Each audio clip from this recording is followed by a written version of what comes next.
Shalom, salam sejahtera untuk Bapak Ibu sekalian. Di kesempatan ini saya akan membagikan kebenaran firman Tuhan dengan tema berjalan dalam terang Tuhan. Bacaan Alkitab Yesaya pasal 2 ayat 1 sampai ayat 5. Kiranya Bapak Ibu berkenan untuk membacanya. Bapak Ibu saudara-saudara yang dikasihi Tuhan, dalam kehidupan ini, setiap orang harus mengambil banyak keputusan. Ada keputusan yang sederhana, tetapi ada juga keputusan yang menentukan arah masa depan.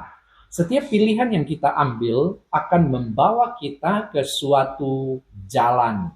Persoalannya, bukan sekadar jalan yang mana yang kita tempuh, melainkan apakah jalan itu dipimpin oleh terang Tuhan atau justru oleh keinginan dan hikmat manusia.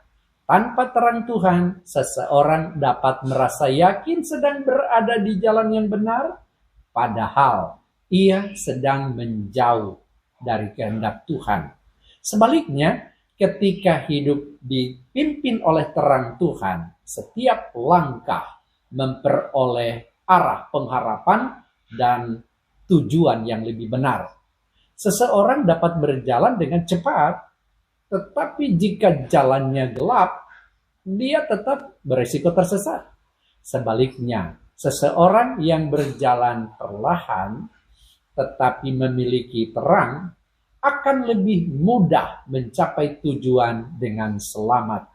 Demikian pula kehidupan rohani kita. Dunia menawarkan banyak cahaya yang tampak menarik, tetapi tidak semuanya adalah terang yang berasal dari Tuhan. Terang Tuhan bukan hanya menerangi jalan hidup kita, tetapi juga mengubah hati, pikiran, dan cara kita memperlakukan sesama. Melalui Yesaya 2 ayat 1 sampai 5, Nabi Yesaya menyampaikan sebuah penglihatan yang penuh pengharapan. Pada masa itu, bangsa Yehuda sedang mengalami kemerosotan rohani. Mereka masih menjalankan ibadah, tetapi hati mereka jauh dari Tuhan. Ketidakadilan, kesombongan, dan penyembahan berhala merajalela. Di tengah keadaan tersebut, Tuhan menyatakan sebuah janji tentang masa depan yang penuh damai ketika bangsa-bangsa datang mencari Tuhan dan hidup dalam terang-Nya. Firman Tuhan ini tidak hanya berbicara tentang masa depan umat Israel, tetapi juga menjadi panggilan bagi gereja masa kini untuk hidup sebagai orang-orang yang berjalan dalam terang Tuhan. Bapak Ibu Saudara yang dikasihi Tuhan, poin pertama yang harus kita pahami adalah berjalan dalam terang berarti menjadikan Tuhan sebagai pusat kehidupan. Yesaya 2 ayat 2 sampai 3 berkata seperti ini. Akan terjadi pada hari-hari terakhir, gunung tempat rumah Tuhan akan tegak melampaui puncak gunung-gunung dan menjulang di atas bukit-bukit. Segala bangsa akan berduyun-duyun ke sana, dan banyak suku bangsa akan pergi serta berkata, mari kita naik ke gunung Tuhan, ke rumah Allah Yakub, supaya ia mengajarkan jalan-jalannya kepada kita, dan supaya kita berjalan di jalurnya. Sebab dari Sion akan terbit pengajaran. Saudara, gambaran ini menunjukkan bahwa Tuhan menjadi pusat perhatian seluruh bangsa. Mereka tidak lagi mengejar puasa, kuasa, kekayaan, atau kemuliaan dunia, melainkan mencari kehendak Tuhan. Mereka datang untuk belajar jalan-jalan Tuhan agar dapat hidup menurut firman Tuhan. Saudara, berjalan dalam terang Tuhan selalu dimulai dengan hati yang mau datang kepada Tuhan. Terang Tuhan tidak dapat dinikmati oleh orang yang memilih menjauh daripadanya. Sebaliknya, Semakin dekat seseorang kepada Tuhan melalui doa, pembacaan firman, dan kehidupan yang taat, semakin jelas arah hidupnya. Saudara, di zaman sekarang, banyak orang lebih sibuk mencari informasi daripada mencari hikmat Tuhan. Teknologi berkembang sangat pesat, tetapi perkembangan pengetahuan tidak selalu diikuti dengan pertumbuhan karakter. Akibatnya, banyak orang kehilangan arah hidup meskipun memiliki banyak pengetahuan. Firman Tuhan mengingatkan bahwa sumber terang sejati hanyalah Tuhan sendiri. Ketika Tuhan menjadi pusat kehidupan, keputusan-keputusan kita dipimpin oleh hikmat-Nya, bukan oleh keinginan pribadi. Biar lebih jelas saya berikan ilustrasinya. Cobalah saudara bayangkan tentang seseorang yang sedang melakukan perjalanan ke suatu tempat yang belum pernah dia kunjungi. Dia memiliki kendaraan yang baik, bahan bakar yang cukup, dan semangat yang besar. Namun, jika ia tidak memiliki kompas atau petunjuk arah, besar kemungkinan ia akan tersesat. Semakin jauh dia melaju tanpa arah yang benar, semakin sulit pula ia kembali ke jalan yang tepat.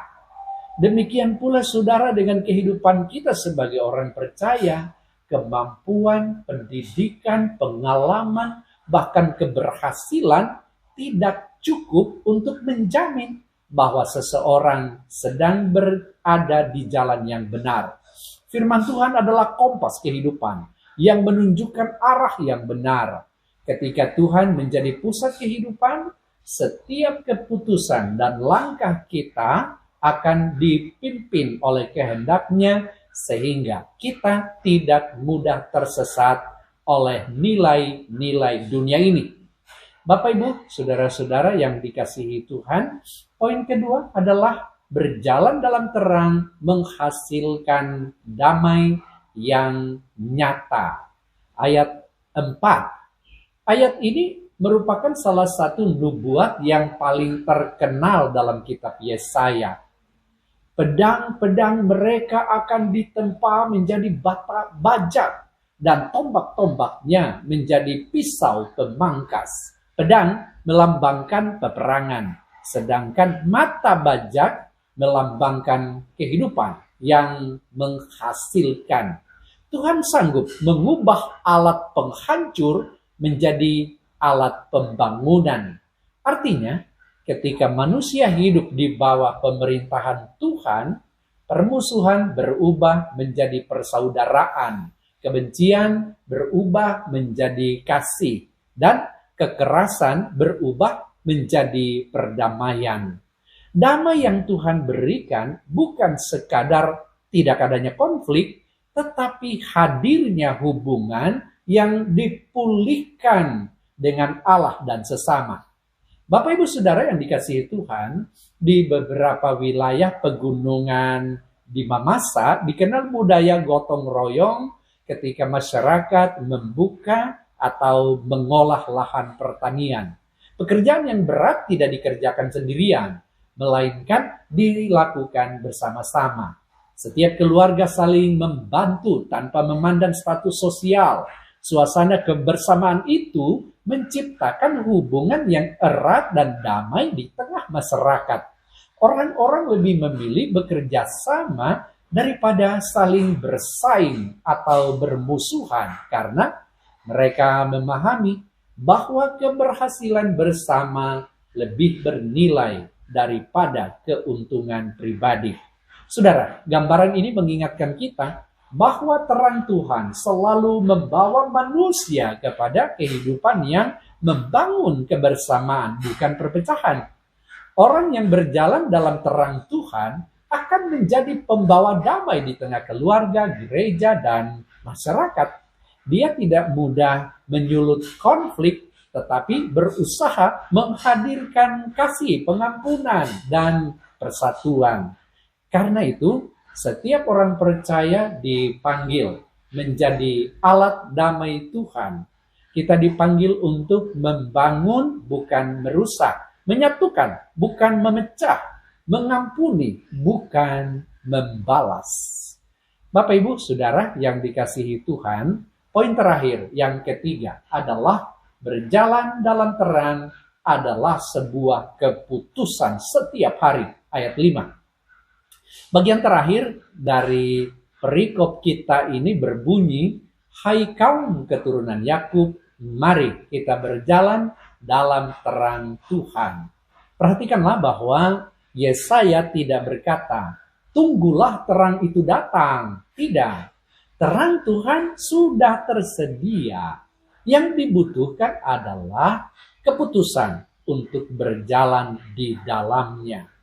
Berjalan adalah sebuah tindakan yang terus-menerus. Tidak cukup hanya sekali datang ke gereja, atau sekali membaca Alkitab, atau sekali berbuat baik. Berjalan dalam terang berarti hidup setiap hari di bawah tuntunan firman Tuhan. Keputusan ini harus terlihat dalam berbagai aspek kehidupan kita. Dalam keluarga kita memilih berkata jujur, saling menghormati dan mengampuni.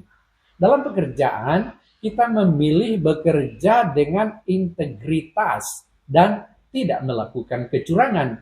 Dalam pelayanan kita memilih melayani dengan kerendahan hati, bukan mencari pujian. Dalam masyarakat kita memilih menjadi teladan melalui perkataan dan perbuatan. Bapak, Ibu, Saudara-saudara yang dikasihi oleh Tuhan, setiap malam ketika hari mulai gelap, kita tidak cukup hanya mengingat bahwa lampu pernah dinyalakan kemarin. Kita harus menyalakannya kembali agar rumah tetap terang. Jika lampu tidak dinyalakan, kegelapan akan memenuhi ruangan, meskipun rumah itu sama dan lampunya masih tersedia. Demikian juga dengan kehidupan rohani kita, saudara. Kedekatan dengan Tuhan tidak cukup hanya berdasarkan pengalaman iman di masa lalu. Kita perlu terus datang kepada Tuhan setiap hari melalui doa, pembacaan firman, dan ketaatan kepadanya. Berjalan dalam terang Tuhan bukanlah keputusan yang diambil sekali seumur hidup, melainkan keputusan yang diperbarui setiap hari. Semakin kita hidup dalam terangnya, semakin nyata pula terang Kristus terpancar melalui perkataan, sikap, dan perbuatan kita di tengah dunia. Ingat, terang Tuhan bukan hanya untuk dinikmati, tetapi juga dipancarkan. Dunia sedang membutuhkan orang-orang percaya yang hidup berbeda. Ketika banyak orang memilih kebencian, kita memilih kasih. Ketika banyak orang hidup dalam ketidakjujuran, kita memilih kejujuran. Ketika banyak orang mengejar kepentingan diri sendiri, kita memilih melayani sesama. Inilah makna berjalan dalam terang Tuhan. Tuhan tidak pernah menjanjikan bahwa perjalanan hidup akan selalu mudah. Namun, Ia menjanjikan bahwa terangnya akan memimpin setiap langkah orang yang percaya kepadanya. Selama kita berjalan bersama Tuhan, kita tidak akan kehilangan arah. Bapak, Ibu, saudara-saudara yang dikasihi Tuhan, Yesaya mengajak umat Tuhan untuk melihat masa depan yang penuh pengharapan. Tuhan sedang mempersiapkan sebuah kehidupan yang dipenuhi damai dan kebenaran. Namun, panggilan itu tidak hanya berlaku untuk masa depan. Hari ini pun Tuhan memanggil kita untuk berjalan dalam terangnya. Ada 3 pelajaran penting yang dapat kita terapkan dalam hidup kita setiap hari. Pertama, berjalan dalam terang berarti menjadikan Tuhan sebagai pusat kehidupan kita. Kedua, berjalan dalam terang akan menghasilkan damai yang nyata dalam hubungan kita dengan Allah maupun dengan sesama. Dan ketiga, berjalan dalam terang adalah keputusan yang harus diambil setiap hari melalui ketaatan kepada firman Tuhan. Kiranya gereja Tuhan menjadi komunitas yang memancarkan terang Kristus. Biarlah keluarga-keluarga kita dipenuhi terang Tuhan. Biarlah tempat kerja, lingkungan masyarakat, dan setiap pelayanan kita menjadi saksi bahwa terang Tuhan masih bekerja mengubah kehidupan manusia. Marilah kita menjawab panggilan firman Tuhan sebagaimana dikatakan Yesaya. Hai kaum keturunan Yakub, mari kita berjalan di dalam terang Tuhan. Tuhan Yesus memberkati saudara sekalian. Amin.